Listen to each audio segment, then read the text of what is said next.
Boa noite, amigos do Eco Debate. O Eco Debates dessa noite vai tratar sobre crimes da internet, um assunto interessante. Além dos crimes da internet, o Eco Debates também vai cuidar a respeito de um tema interessante, a espionagem e invasão de privacidades mundial dos Estados Unidos da América através daquele ex-espião da CIA, Edward Snowden. Vamos falar também do site Wikileaks, de Julian Assange, que tudo também começou ali. Ele que fala a respeito da informação, que hoje não estamos mais sozinhos e não conseguimos esconder mais nada de ninguém. E isso é muito interessante.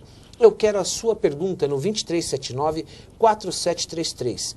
Crimes da internet. E para tratar desse assunto, eu tenho aqui um expert, um advogado, Dr. Paulo Roberto Runge Filho.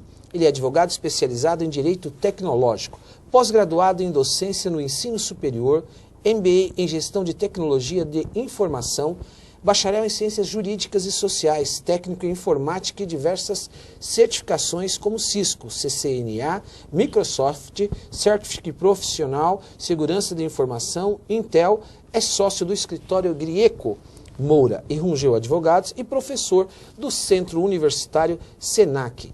Hoje o Eco Debates recebe com muita honra. Doutor, boa noite. Boa noite, Cristiano. Tudo bem? Obrigado, Paulo, pela sua presença no Eco Debates. O prazer é meu estar aqui com vocês, né, nessa noite e falar de um tema que cada dia mais vem crescendo, né? Os crimes digitais, os crimes eletrônicos, né? Então, eu acho que nós estamos aí numa grande evolução do direito, né, que é a tecnologia da informação, né? A sociedade ela vem com uma transformação e eu, então, pegando esse embalo, resolvi me especializar nessa área. Então é interessante isso, porque nós sabemos que o ramo do direito, o direito tecnológico, ele é um ramo recente. Entretanto, precisa de um estudo mais aprofundado e específico na questão. Por que eu te pergunto isso? Não basta apenas, você precisa entender um pouco, primeiro, né, da internet, da computação, né, de software, isso é muito interessante. Fala um pouco disso, para que você chegasse aonde você está hoje, um profissional reconhecido na área, como é que realmente se deu essa grande identificação com esse ramo do direito e a estrutura que você teve que ter para chegar? Bom, legal. Filho de engenheiro, né? Não poderia ser diferente o meu destino. Na verdade, eu comecei desde pequenininho mesmo, desde os 3, 4 anos de idade, com o meu pai nessa área de tecnologia, por ser engenheiro eletroeletrônico. E fui crescendo nesse meio, conhecendo, estudando, fazendo cursos. Com 14 anos eu já estava trabalhando numa média empresa na área de tecnologia e nesse ponto comecei a me certificar, fazer algumas certificações e comecei a avançar. Antes mesmo de fazer o direito, eu comecei a engenharia, né? Acabei abandonando, né? E por um destino acabei ingressando no direito. Na verdade, a vontade do direito foi também com um colega nosso que me incentivou a ser advogado. Na verdade, ele queria que eu entrasse na ABIN, que era a Agência Brasileira de Inteligência, me mostrou o que era aquele mundo, com, na época, o diretor Lima e Silva, e aquilo me empolgou muito, né? Então, eu falei, poxa, posso aliar todo o meu conhecimento de tecnologia com o direito. Know-how.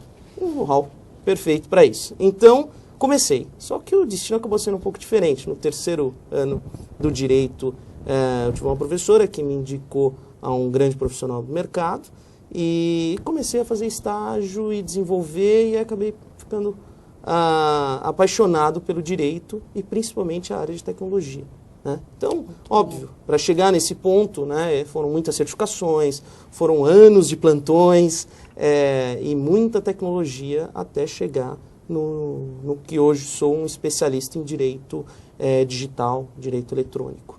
Muito bom. Direito digital, direito eletrônico. Consequentemente, as condutas elas se ampliam daqueles que cometem crimes e realmente isso tem que ter leis, né, para que se possa coibir e até punir aqueles crimes que nós verificamos na internet.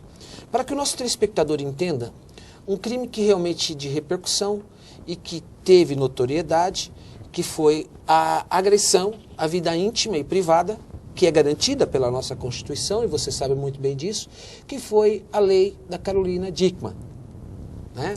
Ela teve ali uma privacidade invadida, que ela não queria, produziu fotos e foram postadas aquilo lá. O que te pergunto a respeito da lei da Carolina Dickmann?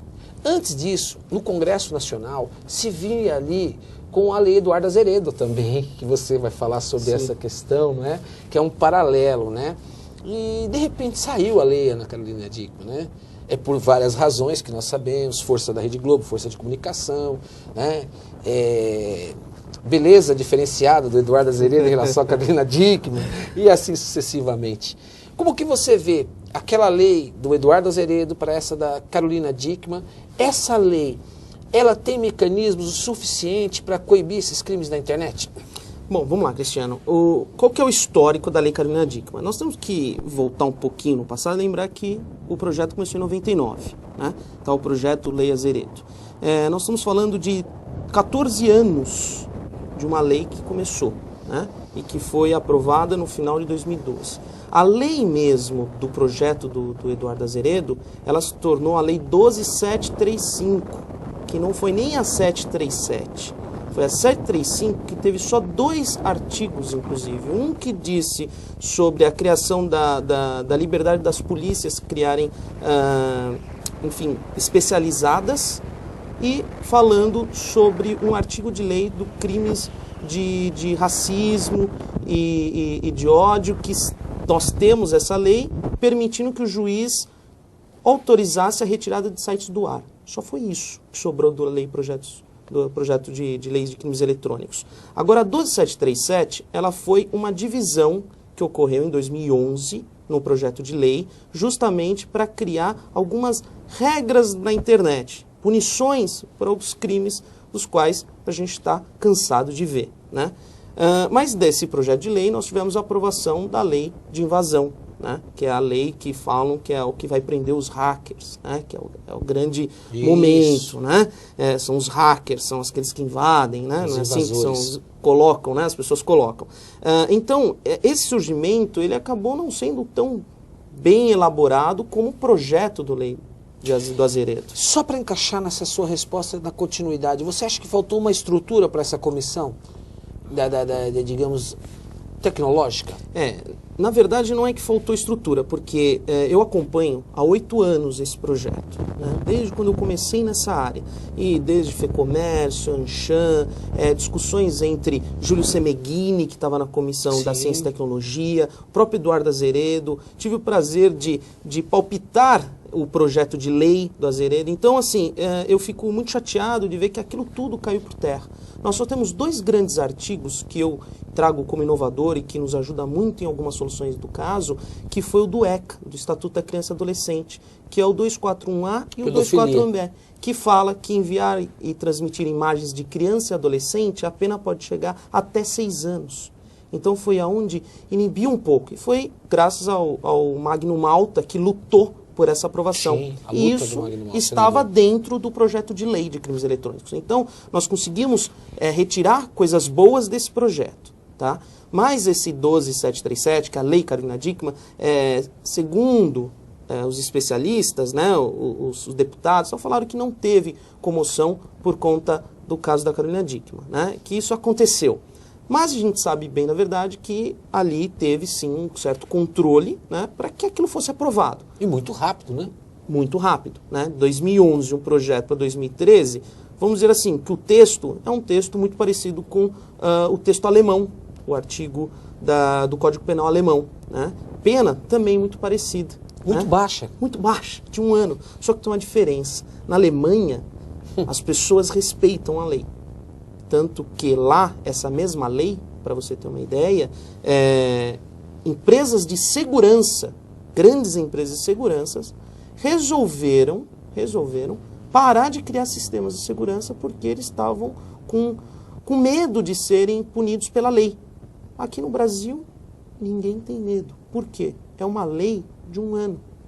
Porque aqui no Brasil não existe o respeito pela lei. Exatamente. Ele faz um cálculo dessa pena e ele realmente se sente tranquilo, não é isso? Exatamente. Tanto que nós temos 3 outros crimes, que é a difamação, injúria e a calúnia, que não passam de 2 anos. Né? Logo, qualquer tipo de problema que você tem e leva para a esfera criminal, você resolve no juizado especial criminal. Que você pode ter uma transação penal e acaba não tendo aí a sua ficha suja. Então, no passado era muito comum, e você sabe disso, você é um expert no assunto, não tinha como se achar, né? Localizar o agressor, ele era sempre anônimo, né? Hoje não, hoje você tem meios tecnológicos, né, de se localizar. Então aquela pessoa que posta alguma coisa e acha que não vai ser localizada, ela vai, não vai? Sim, vai. Na verdade, teve também o amadurecimento dos juízes, né? Os nossos juízes em decisões judiciais e até mesmo alguns profissionais do direito que se especializaram nessa área e também souberam fazer os pedidos corretos, né? Nós tivemos um caso em 2007 de uma atriz famosa, que foi o caso da Cicarelli, que um pedido errado do advogado retirou todo o YouTube do ar. Ele enviou um ofício, pediu para o juiz enviar um ofício para as concentradoras de backbone, que são as espinhas dorsais de internet. Então, teve gente que ficou sem acesso ao YouTube por um dia. Isso gerou um impacto muito grande, né? Então, assim, você tem hoje os pedidos corretos judicialmente, que você consegue fazer a quebra de sigilo e chegar no IP da pessoa. E aquele IP tem um cadastro. E esse cadastro está gravado. Está gravado. E é assim que você consegue chegar na pessoa, né? Ou no verdadeiro suspeito ali daquele crime ou daquela denúncia. E muitos perguntam, e quando cai na Lan House? Quando cai na Lan House, nós temos uma lei estadual, principalmente em São Paulo, que obriga que as Lan Houses mantenham o nome e RG de todos que acessam. Caso contrário, ela será responsabilizada por aquele ato. Tá, então deixa eu te perguntar uma coisa. Wi-Fi. Eu pego e uso o sinal, eu descubro a senha de uma terceira pessoa e no meu prédio eu consigo captar e cometo um crime. E aí, como é que vai ficar isso? Então, quando você entra numa investigação, para você tirar a sua responsabilidade, né, no caso se for você for a pessoa que teve aí a sua senha invadida, você vai ter que mostrar, através da sua defesa, que você tinha uma segurança, que você tinha senha, para você deixar de ser responsabilizado por aquele crime, ou até mesmo que você mostre que aquela conduta não foi feita por você, né? Então, assim, é muito complicado porque nós não temos uma lei que obrigue você a ter a segurança, tanto porque já foi diagnosticado que não existe nenhuma segurança para o Wi-Fi. Todos os protocolos já foram quebrados. E por isso que eu entrei nesse assunto e é muito interessante, porque o telespectador está em casa e é muito comum hoje você morar no seu apartamento e de repente você libera o sinal e você às vezes está tranquilo, você está lá na sua sala, e aí eu queria que você falasse um pouquinho mais isso que você colocou, uma coisa interessante. Então não tem segurança. Não existe segurança. Grandes corporações, na época que lançou-se o Wi-Fi, pensaram, nossa, economia de cabos, porque é isso que você pensa, né, na rede wireless. Economia de cabos, a facilidade de ligar 5, 10, 15 computadores sem precisar o deslocamento de mesas e etc. Perfeito, a ideia é legal, só que quando essas empresas começaram, a segurança existia.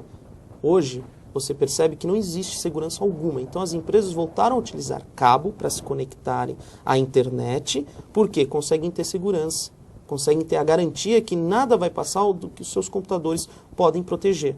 Agora, quando você tem a rede wireless aberta, né, sem uma segurança, você está abrindo as suas portas para o mundo. É a mesma coisa que você, na sua casa, deixar a sua porta aberta para o bandido entrar.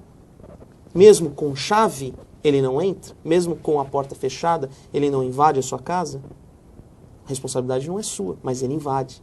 Ele pode fazer um estrago. É a mesma coisa para o wireless. O bandido virtual, ele vai entrar na sua rede para tentar fazer algum estrago, seja através do seu computador ou dentro do seu computador, para que aquilo atinja uma terceira pessoa. E aí a responsabilidade pode ser sua, dependendo da sua forma de manifestar, pode ser que você seja responsável por algum ato de terceiro. E hoje é uma coisa seríssima em termos de crimes que nós estamos falando, é de pedofilia, né? o crime de pedofilia, em razão do esforço do senador Magno Malta, que nós acompanhamos, e você acabou de reafirmar isso, realmente se produziu uma lei até então satisfatória para que possa existir essa persecução penal. Agora, dentro dessa persecução penal, e aí eu te pergunto, o nosso judiciário está estruturado para isso? Olha, hoje vamos dizer que sim. Eu digo hoje porque eu estou nisso há 8 anos e percebi uma evolução. Os juízes têm estudado, têm buscado informações e têm, assim, em suas decisões, serem mais técnicos, né? Obtendo através de peritos, mais embasamento até técnico e jurídico para suas decisões. Então, eu acho que o judiciário está preparado, sim. Até as perícias e a forma que isso acontece está preparado. O único grande problema é o tempo, né? Em crimes eletrônicos, a gente corre muito contra o tempo. Então, se um processo normal leva 8 anos, um de crimes eletrônicos ou de pedofilia ou pornografia infantil não pode levar esse tempo. Então, a gente tem que estar sempre trabalhando em base de liminares ou tutelas antecipadas, que são aí remédios que a gente tem dentro do processo para adiantar uma decisão e até mesmo chegar aí no ofensor aí da vítima. Hoje nós temos, eu acho que agora houve uma mudança na lei, salvo engano, você vai me dizer sim ou não, e vai dizer, nasceu uma delegacia de crimes especializados eletrônicos, né? Nós tínhamos isso, né? E agora as delegacias recebem também esses tipos de crime, ou você tem que se dirigir nessa delegacia, será de crimes especializados eletrônicos? Hoje a delegacia 4ª DIG de meios eletrônicos, que fica no DEIC, lá na Isaac Narc, ela só está cuidando de patrimonial. Né? Então, assim, com essa lei 12735, permitiu que as delegacias recebessem aí denúncias e instauração de inquérito policial, que tudo no final acaba indo para o IC, quando você tem o Instituto de Criminalística, que vai investigar ou fazer uma busca e apreensão ou vai fazer em loco a perícia de computadores. Então, vamos dizer que a nossa polícia, infelizmente, não está preparada, tá, para investigar um crime eletrônico, se não tiver uma equipe jurídica aí, expert no assunto, para ajudar e orientar esses policiais ou até mesmo conduzir esse inquérito policial. Recentemente houve uma proposta do ministro, você sabe disso, das comunicações, Paulo Bernardes, a respeito aí de fazer um data center, né? Que permitisse que as informações dos internautas mesmo fossem armazenadas no país e ficassem submetidas à legislação brasileira. O que seria isso, né, essa proposta dele que ele colocou, que eu vi um comentário a respeito disso. Ele defendeu essa tese. Eu não entendi também muito bem. E aquilo que eu falo, talvez não se tenha um apoio tecnológico, né, e para se buscar algumas alternativas. Talvez quando ele falava isso, para te passar a palavra, que nós vamos falar nessa nova etapa, mas talvez ele estava buscando uma proteção ou uma forma de controle interno do nosso país? Assim, nós temos que tomar muito cuidado, porque quando acontece algum ponto que a gente vai abordar, né, como que vem sendo discutido sobre a privacidade, todo mundo que conhece tecnologia quer palpitar, né? Então, assim, criar um data center, ok, é interessante, mas será que nós temos tecnologia suficiente para isso? Será que nós temos condições de armazenar todas essas informações? Porque hoje você tem o cloud computing, que as empresas hospedam todos os seus sistemas e informações na nuvem. Essa nuvem pode estar nos Estados Unidos, na Índia, na Inglaterra, onde for, mas eles hospedam, né? Se você trazer isso tudo para o Brasil, você realmente protege um pouco mais, porque ninguém vai ter acesso a não ser o seu próprio país. Só que, por outro lado, você não tem estrutura, você limita o país para crescer também em termos tecnológicos, porque empresas de fora também deixarão de investir mais aqui dentro por conta disso, porque ele quer dividir a informação com os outros países. Não que vai utilizá-la, mas quer utilizar da tecnologia, vender a tecnologia, que é o que importa. Na sua opinião, você acha que a guerra humana ela vai diminuir, bélica, tirando a guerra bélica, mas muito mais pela guerra da informação, na busca dessa guerra de informação e essa guerra tecnológica? Hoje já é uma realidade isso? Sim, hoje já praticamente a informação é tudo, né? Tudo para as empresas e para os governos, né? Acho que o o que nós estamos vivendo aí todo dia, né, nos últimos meses, né, é tudo sobre informações, né, informações que permitem acessos a explorações, né, nós tivemos o caso da Petrobras, que apareceu nas investigações dos Estados Unidos, né, então isso tudo vem por conta dessa nova guerra virtual. Para você ter uma ideia, equiparando um pouco, em 2011, o tráfico de drogas, que sempre foi o maior do mundo, foi superado pelas fraudes bancárias. Isso já é um dado de 2011. Ou seja, você tem muito mais desvios financeiros por conta de fraudes de internet do que o próprio tráfico de droga, que sempre foi o maior do mundo. Então, isso é uma coisa interessante. Parece uma coisa que todo mundo se prepara, mas ao mesmo tempo se caíram numa rede. E você sabe o que eu vou dizer a respeito dessa rede. Se o mundo se prepara para isso, qual foi a surpresa então, quando você pega o Edward Snowden, que invadiu toda a privacidade, representando os Estados Unidos da América, toda a privacidade do mundo, e os países diziam assim, estão alarmados quando se descobre que estava sendo espionados. A pergunta que eu te faço, então aquele que é espionado ainda não tem um sistema de seguro para saber que está sendo espionado? Porque é uma coisa absurda isso. Não, Cristiano, eu até estava conversando com alguns alunos, né?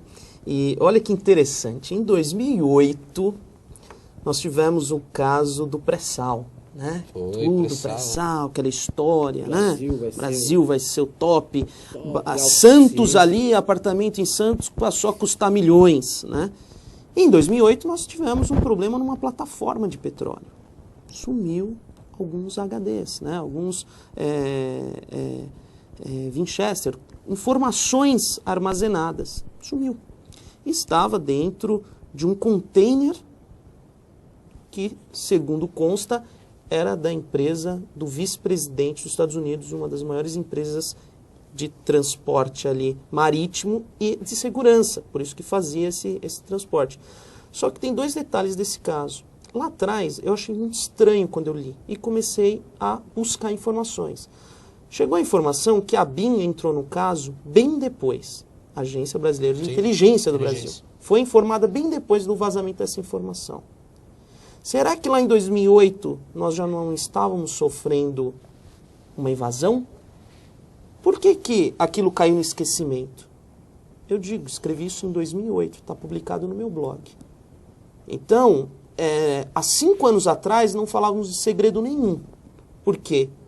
Eu, como advogado especialista, abordei o assunto e coloquei que nossas informações poderiam estar na mão dos nossos vizinhos, Estados Unidos, Oriente Médio, todos que têm interesse pelo petróleo. Então, agora, falar que, nossa, tem informações da Petrobras, não são informações relevantes, desculpa, mas isso já é tratado lá atrás, né? E não só eu, especialista na época, como outros especialistas abordaram esse assunto e falaram sobre isso. Só que, como tudo no Brasil, entra um novo assunto, abafa-se outro. E foi isso que ocorreu. Então, não vejo como uma novidade, né? Então, assim, é uma novidade porque, olha, pegaram o telefone. Você mesmo comentou no início do Wikileaks. Vamos falar sobre o Wikileaks. O Wikileaks, do Julian Assange, ele tem um assunto muito interessante. Eu cheguei a ter acesso aos torrents e vi realmente as informações até do Brasil, e-mails e etc. Realmente, são informações reais. Não tem ali, mas será que é mesmo? Não, são informações reais. A grande diferença é que ele alertou e virou a bola da vez. Ele escreveu um livro. Esse livro foi lançado no Brasil em janeiro de 2013. Quem pegar o livro dele, do Julian Assange, e ler o prefácio, ele fala de toda a invasão dos Estados Unidos, que está monitorando o Brasil e etc. Inclusive, ele fala as fontes. Então, tudo que a nossa presidente Dilma comentou já estava sendo tratado nesse livro. Então, Paulo, é isso que é gostoso. Esse papo ele é interessante porque isso faz nós fazermos juntos esse exercício. O maior provedor do mundo é o Google, não é isso? em tese, né? Google, você pega Yahoo, você pega esses realmente, que são americanos. E o Julian Assange, ele falava que o Google sabe mais da nossa vida do que os nossos pais. Ele afirma isso. Não seria muita ingenuidade você permitir, você tem um Google americano, que você, e ele diz lá, ele traz também lá uma informação, você confirma se eu estiver errado.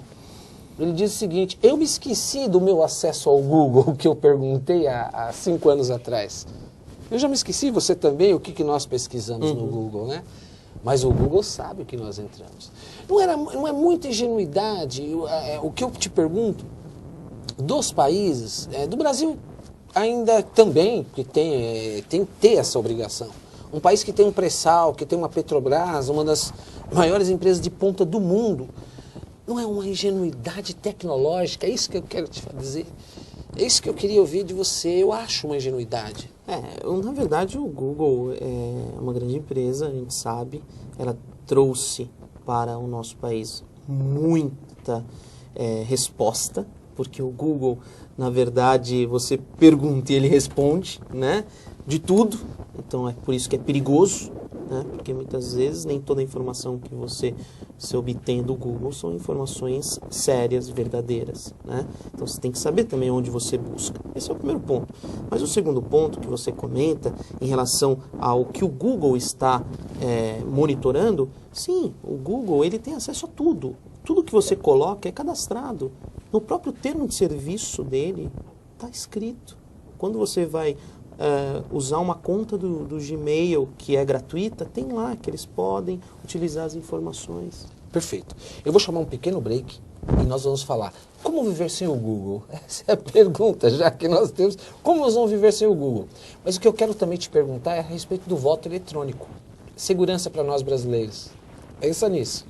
Eu quero você comigo. Ligue no 2379-4733. Eu estou falando com o Dr. Paulo Roberto Runge Filho. Ele é especialista em Direito Tecnológico. Estamos falando de vários assuntos. No segundo bloco, eu quero a sua pergunta no Eco Debates.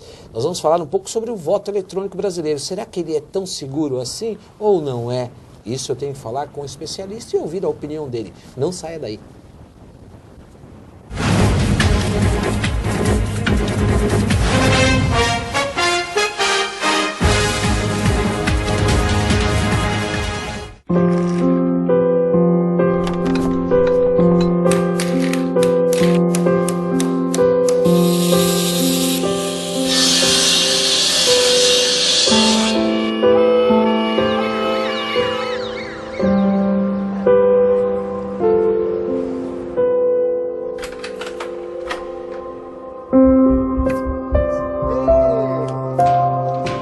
Justiça do Trabalho, 70 anos de justiça social.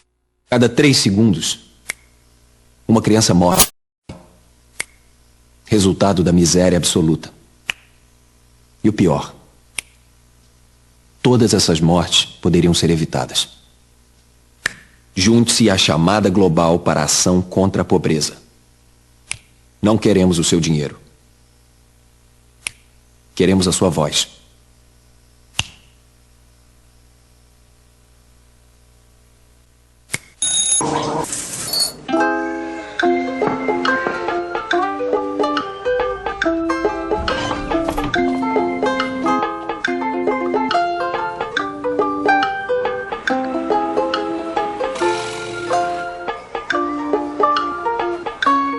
Com a biometria, a identificação do eleitor passará a ser tão segura quanto a votação na urna eletrônica.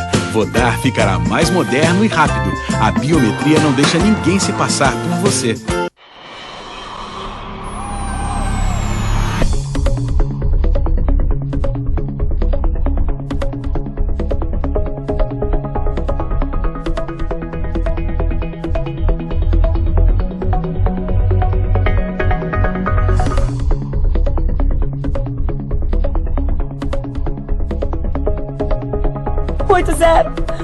Eu preciso de ajuda. A violência contra a mulher é todo ato que cause morte, dano ou sofrimento físico, sexual ou psicológico em casa ou na rua. No Brasil, uma mulher é assassinada a cada 2 horas. Os agressores normalmente são os namorados, maridos, parceiros ou ex-amores. Muitas mulheres já enfrentaram a violência e lutam pelos seus direitos. Mudar esta cruel realidade é dever de todos nós. Eu sou Maria da Penha. A Lei 11.340 leva o meu nome porque eu também fui vítima de violência doméstica, como muitas mulheres no nosso país. Denuncie a violência contra a mulher. Diz que 180 ou vá à delegacia mais próxima.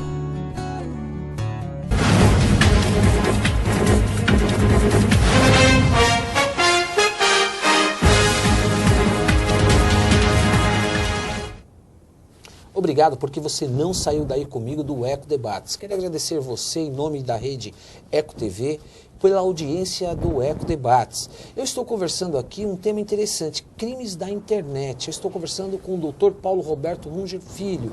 Estamos falando aqui a respeito do Google, a respeito de todas essas questões que nós estamos vivendo, sobre a questão dessa invasão aí dos Estados Unidos da América, agora recentemente na Alemanha também. Só que a Alemanha está dando uma resposta mais firme, né?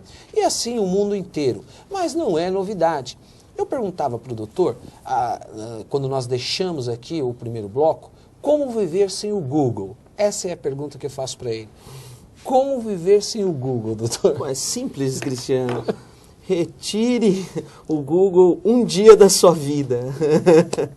Né? É tão mais prático, até nós que advogamos, você vai procurar uma lei, você digita a lei, já vem ali, você dá um localizar. Quanto tempo não se perde para pegar o nosso Vademecum, que é um livro com mais de 1000 folhas, e procurar? Então, aí é o exemplo da rapidez que você tem para chegar no Google, né? Para você chegar nas informações, né? As informações em si, elas chegam e estão cada vez mais, né? Acessíveis, né, por todos. Então, vem aquela grande dúvida das pessoas, né?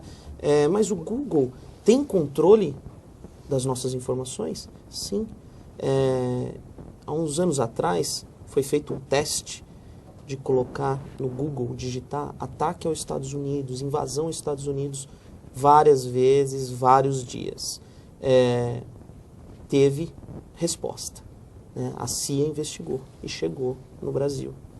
Justamente uma pessoa que fazia essas tentativas de invadir os Estados Unidos. Sempre foi feito um teste, né? E esse teste realmente mostrou que alguém manipula as informações. Isso também ocorreu já há alguns anos. Ou seja, não existe tanto um segredo para nós da área de tecnologia ou especialistas nessa área de segurança achar que tudo isso é muito novo, porque não é. Para que você entenda até um pouco melhor, e os telespectadores também entendam, todos os canais que saem do Brasil saem subterrâneos e passam pelos Estados Unidos. Então, naquela ponta que recebe as informações do nosso continente, é capaz de manipular, receber e verificar e filtrar o que quiser. Tem forma de proteger? Tem forma de a gente segurar um pouco as nossas informações. Até estávamos conversando um pouco sobre a criptografia. A criptografia. Que a criptografia é uma forma de você garantir uma segurança para a sua informação. Desde que você não perca a sua senha. Né? Nem que você perca ou que você não entregue ao inimigo, a sua artimanha de ter criado aquilo. Né? O Google, inclusive, em resposta a todos esses escândalos, entendeu por criar agora um software de criptografia. Aí vem a discussão. Ok, mas se os Estados Unidos pode investigar que tem, ele vai querer a criptografia. Então estão criando mecanismos para que quando você guarde as informações dentro da base do Google, né, você possa guardar com a sua criptografia. Só que existe uma lei americana que caso você hospede nos Estados Unidos, você não pode ter uma criptografia com mais de 128 bits. Por quê? Até 128 bits. Eles já quebraram. Então existe uma lei americana. Então, eu vou te fazer uma pergunta tão ingênua, mas de uma coisa muito interessante. Hacker existe? Existe. E se o hacker existe criptografia ou senha segura? É um tema muito complicado, né, em dizer por quê. Olha só, uma senha difícil. Você acha que uma senha que tenha letras maiúsculas, números, caracteres especiais, é uma senha difícil? Vamos dizer assim? Sim. Que sim. Que sim. Né?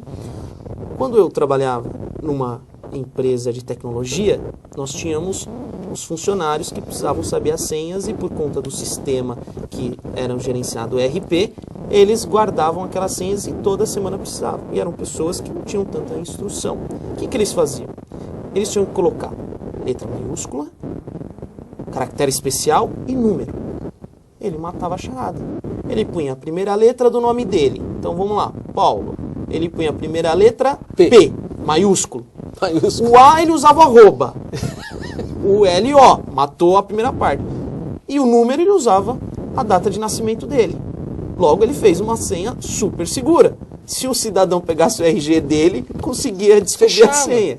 Então, assim, é muito complicado dizer em senha segura ou você falar em criptografia. Um hacker, ele consegue decifrar. Pode demorar um pouco mais, mas ele consegue. Não é tanto que um dos maiores histórias de ataques é a própria NASA, que recebe todo dia milhões de ataques. Conseguem acessar. Né? Conseguem acessar até certos NASA. níveis, etc. Né? O Pentágono mesmo. E aí eles conseguem, né? Acessar até alguns níveis. Né? Mas isso acaba ficando em alguns níveis apenas, né? Porque eles têm diversas barreiras, né, e proteções para que não se tenham acesso às informações centrais.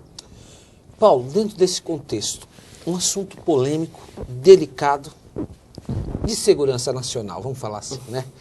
Hoje no Eco Debates, voto eletrônico é seguro no Brasil?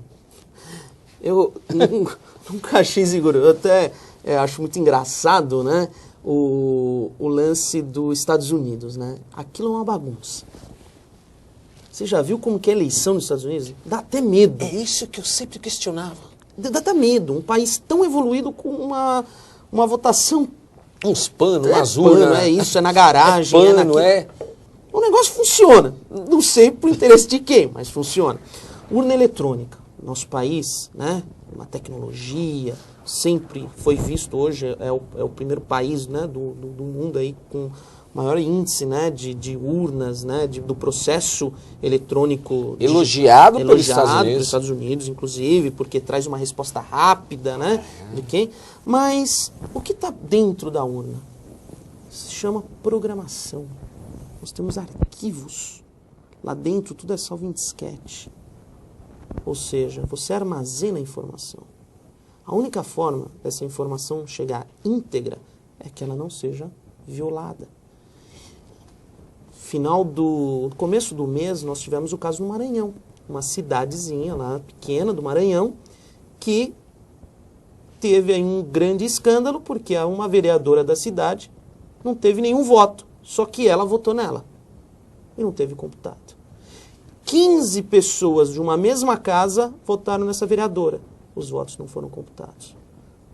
As pessoas foram questionadas e foram não, quando eu ia lá digitar, aparecia outra pessoa. Não aparecia para confirmar. E aí eu voltava para questionar a mesária, e a mesária falou, não, você digitou, você tem que dar o confirmar. Agora, até quanto que nós estamos protegidos com as informações dessas urnas? Elas são manipuláveis? São manipuláveis. É possível? É possível.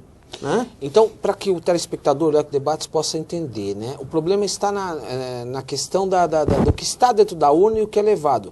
Ela pode ter penetração de hackers? Sim, a penetração ela é um pouco complicada porque ela não é ligada online. Né? Na verdade, só na hora da transmissão do arquivo, né, que você acaba enviando essas informações, e aí sim, nesse meio pode ocorrer uma penetração de um hacker. Só que assim, esse tempo de envio, ele acaba sendo complicado de ocorrer, essa manipulação de informação. Então, normalmente, os casos em que eu já ouvi suspeitas, né, porque ainda nada foi confirmado, mas as suspeitas são que ocorrem na base. Então, quando chega a urna para o ponto central, ali pode ter sido trocados disquetes, né, com informações dando votos a um tirando de outros e trazendo ou alterando toda uma eleição. Uma coisa que no papel, se você for fazer uma apuração, você conta as cédulas.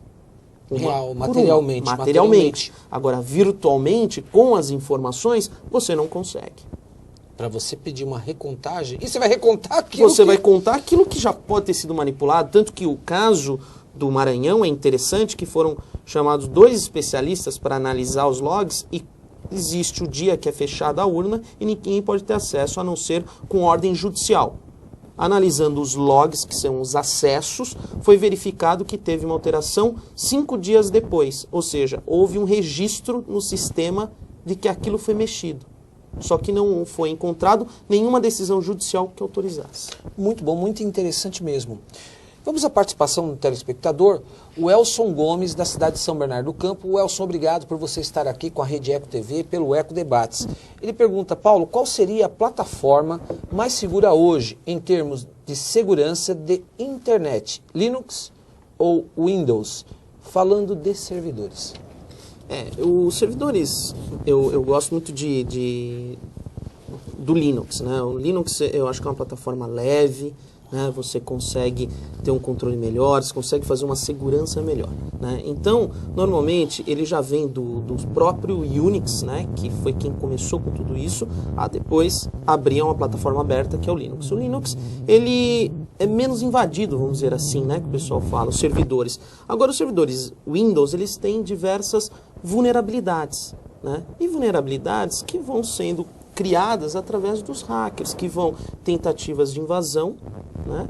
Buscar respostas, seja para invadir, para fazer o mal, ou para encontrar mesmo uma vulnerabilidade e tentar vender essa vulnerabilidade para as empresas como Microsoft, por exemplo, né? Para você ter uma ideia, e o próprio telespectador, né, o Elson, você tem aí todos esses service packs que são lançados, são sistemas. Hoje, inclusive, saiu uma notícia que o XP, o Windows XP, é o Windows com maior número de invasões, né? Porque ele tem diversas vulnerabilidades. Quanto mais tecnologia você cria, mais portas você abre. E aí você vai abrindo essas portas, permitindo que o hacker, né, ou até mesmo o cracker, que é aquele que coloca como que vai fazer o mal, invada o computador. Existem hackers do bem, então? Na verdade, eu gosto de trazer essa definição, né? Kevin Mitnick, que tem um livro chamado A Arte de Enganar, que eu recomendo aos telespectadores, inclusive. A Arte de Enganar. A Arte de Enganar. Ele é um livro da década de 90, são histórias da década de 90, né? Você tinha muita engenharia social. A engenharia social permite que você obtenha informações, né, através de acessos ou até mesmo troca de informações com pessoas, ligando e manipulando ali quem está te atendendo, né? O Kevin Mitnick foi um dos maiores hackers do mundo na década de 90. Ele chegou a ser preso, né? E na tal delação premiada que nós temos, né? Nos Estados Unidos que funciona, né? Aqui os caras não é bem assim, né? É bem assim. Mas lá nos Estados Unidos que o negócio funciona, ele trocou o direito da liberdade para trabalhar para o governo, né? Então, hoje ele é um profissional de segurança e podemos dizer que hoje ele é um hacker do bem, né? Então, o hacker, como definição, é aquela pessoa que estuda, é aquele estudioso na área, que tem o conhecimento, né, específico de determinada tecnologia e usa aquilo com o benefício próprio para ser um profissional de segurança, né, ou mesmo por vontade própria de invadir e ter acesso, mas nunca destruir. Já o cracker, ele já tem aquela intenção de fazer o mal. Então, é a destruição, é o dolo específico. É o dolo, exatamente. Os juízes, alguns juízes, inclusive, em suas sentenças, já estão definindo bem isso. Isso é muito legal. Sinal que estão estudando o assunto. Muito, muito interessante. Mas vamos falar de um tema muito interessante que está em discussão. Marco Zero da internet. Fala um pouco a respeito disso. Marco Civil da internet, né? Um Marco Civil, Marco Zero, na verdade, em 2011 foi quando trouxe a ideia. Foi uma ideia fantástica, foi uma das primeiras no mundo. Como tudo, o Brasil, ele é interessante, o Brasil traz umas coisas legais. Pena que nem tudo anda na velocidade que ele traz, né? Então, assim, o Marco Civil, ele teve um clamor entre a academia, entre os profissionais e entre a sociedade. Ou seja, qualquer um podia palpitar sobre o Marco Civil.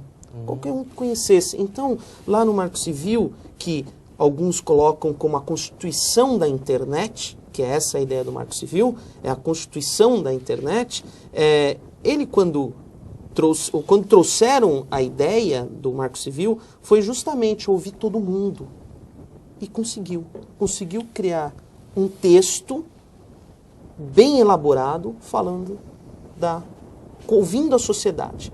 Bom, aí você me pergunta, se foi algo tão novo, tão revolucionário, por que não se aprovou? Porque, infelizmente, nós temos os interesses. O que está em discussão agora, a nossa presidente Dilma aí pediu a urgência, travando até a pauta da Câmara por conta disso, por conta da Constituição, artigo 65, enquanto ninguém votar esse marco, nada poderá ser votado, né? Nenhuma PL. Então, o que acontece? O Marco Civil agora entrou num debate que são os provedores. Por quê? O Marco Civil, ele fala sobre as conexões.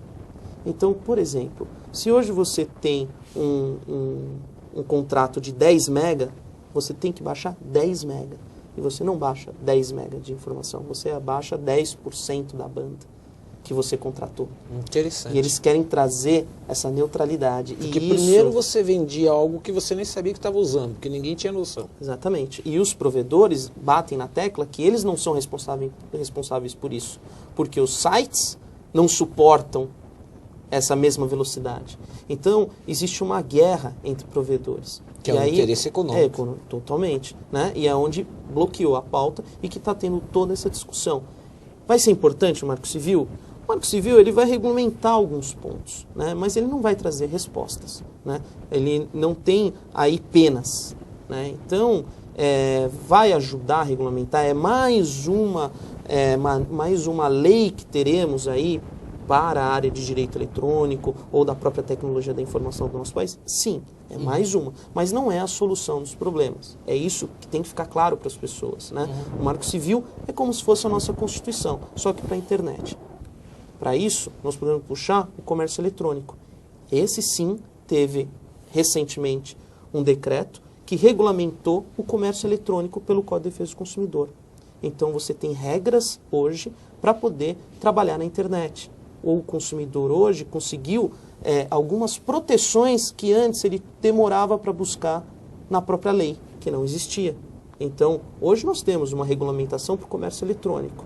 Né? Obrigações dos sites, inclusive, constarem o endereço físico, o CNPJ.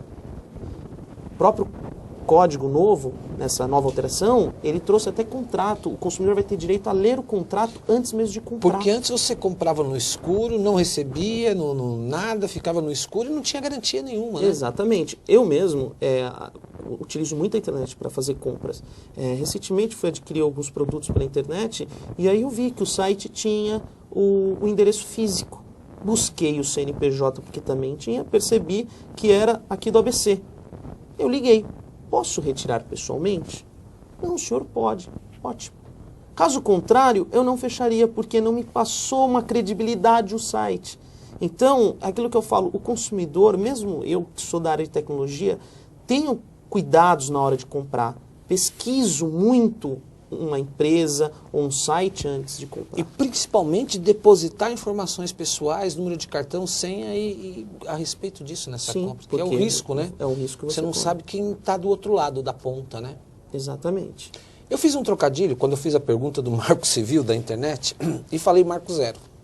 E eu te pergunto, de 0 a 3, como é que anda a nossa internet? Está 3G? Está claudicando? Então vamos falar desse Marco Zero que nós saímos da internet. Estamos respirando, parece que 3G é coisa do mundo, a melhor coisa do mundo. Como é que anda o mundo em termos de internet? Nós estamos muito longe de estar bom. Né? Realmente nós estamos engatinhando e muito, né? Eu não sei o que ocorre, os operadores não estão investindo o quanto eles vendem, né, a ideia. Realmente você sofre. Eu, como advogado nessa área de tecnologia, estou sempre rodando, tenho o meu smartphone com 3, 4 contas de e-mail, estou sempre atualizando, tudo demora, é lento, você não tem sinal em todos os lugares. Isso é falta de infraestrutura, falta de investimento, né? Você tem algumas operadoras trabalhando com 4G. Nossa, é uma maravilha. Ótimo, é óbvio que é uma maravilha.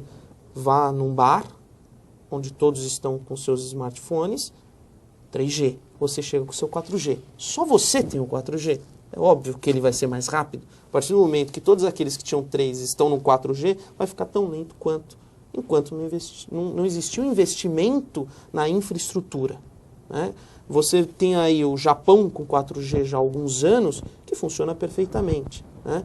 Mas investe, né? Aqui nós estamos engatinhando muito ainda em falar internet. Então, de você falar de espaço de quilômetros, você que eu te faço a pergunta, é ainda o sistema antena? Falta antena no Brasil para essa finalidade? Eu acho que, como é que... antena você tem, né? O que você precisa ter é equipamentos, né? Aumentar. As operadoras, elas precisam melhorar a qualidade dos equipamentos, aumentar a capacidade desses equipamentos, né? Para que você possua aí uma internet mais rápida, né? Uma resposta mais rápida dentro daquilo que você contrata. Muito, muito interessante. Você acha que nós vamos ter estrutura para o Brasil para receber essa gamas de smartphones, iPad para a Copa do Mundo? Bom, e com toda a imprensa aqui dentro. Eu vou falar uma coisa para você, Cristiano. Brasil é Brasil. Onde que nós vamos ter Copa do Mundo? Da samba, da futebol. Mas vamos para esse lado. Você tem dúvida que no estádio, eu não sei nem o nome do Corinthians lá, enfim, o Itaquerão. Itaquerão. Você acha que o Itaquerão, ele vai conseguir suportar ali naquela sua infraestrutura diversos gringos com 4G? Só que as operadoras são espertas. Elas criaram as suas bases dentro dos estádios. Eles contrataram equipamentos novos para funcionar o 4G ali dentro. Então, o que vai acontecer? O estrangeiro vem para o Brasil, em todos os locais em que ele passar, do futebol, aeroporto, os principais shoppings, o 4G vai funcionar, que é uma maravilha. Ele vai chegar lá fora e vai falar, mas o Brasil está fantástico, está melhor do que a Europa, porque não pense que a Europa é também muito melhor, porque, enfim, eu fiz várias viagens. Aí ele fala assim, eu vou dar uma volta para o litoral norte. Aí que ele vai perceber que nem o 3G dele vai funcionar. Você entendeu? É isso que eu falo. O Brasil, ele vai colocando nos pontos. Óbvio que ele vai ter esse estrangeiro que vai para o litoral norte e não vai conseguir ter um 4G funcionando. Só que nas estações, né, nos pontos principais, as operadoras estão investindo, né? Ou seja, vai funcionar. Depois da Copa, vai ficar com os equipamentos lá. Isso é Brasil e assim caminhamos, né? Paulo, bate-papo delicioso, gostoso, muito bom mesmo. Crimes da internet. Estamos chegando ao final do programa. Eu queria que você fizesse suas considerações finais, deixasse contato. Enfim, as câmeras da Eco TV são suas. Bom, eu acho que, primeiramente, eu agradeço o Cristiano. Nós estamos numa semana em que o assunto e a bola da vez é o marco civil da internet. Eu acho que conhecer um pouco desse mundo, eu que estou atuando com direito eletrônico e direito de tecnologia há 8 anos, vejo que nós tivemos uma grande evolução, sim, né? Nós tivemos aí diversas leis aprovadas, né? Projetos de leis que acabaram se tornando leis, né? De crimes eletrônicos, penas ainda brandas, né? Porém, a gente está vendo respostas, né? As pessoas estão se manifestando, as pessoas estão buscando resposta. Bom, eu gostaria de deixar o meu e-mail para quem tenha dúvida ou queira esclarecer, né, que é o paulo@griecmoura.com.br, né? Vocês podem me encaminhar as dúvidas aí, a gente sabe que é um assunto muito dinâmico, gostoso. muita coisa muda, né? Então fiquem à vontade de questionar. E eu agradeço o Cristiano de estar me recebendo aqui. Eu que agradeço, né? Na sua previsão ainda, uma última pergunta que dá tempo só para você falar. Em termos de Brasil, você acha que nós vamos atingir um pontapé em quantos anos? 10? Melhoramos melhor ainda? Eu acho que em uns 10 anos estaremos com 4G. 4G e boas leis. Paulo, obrigado pela sua presença aqui no Eco Debates, na Rede Eco TV. Em nome da Rede Eco TV, a sua presença realmente foi muito importante para todo o telespectador do Grande ABC. E vamos marcar uma outra pauta. E obrigado. Sucesso para você. Muito obrigado. Eu quero agradecer você que esteve comigo, minha amiga e meu amigo, no Eco Debates e pela Rede Eco TV. Um grande abraço, você vai acompanhar os nossos programas também pela grade e a reprise deste programa. Eu quero agradecer você mais uma vez por essa audiência. Fique com Deus e um forte abraço.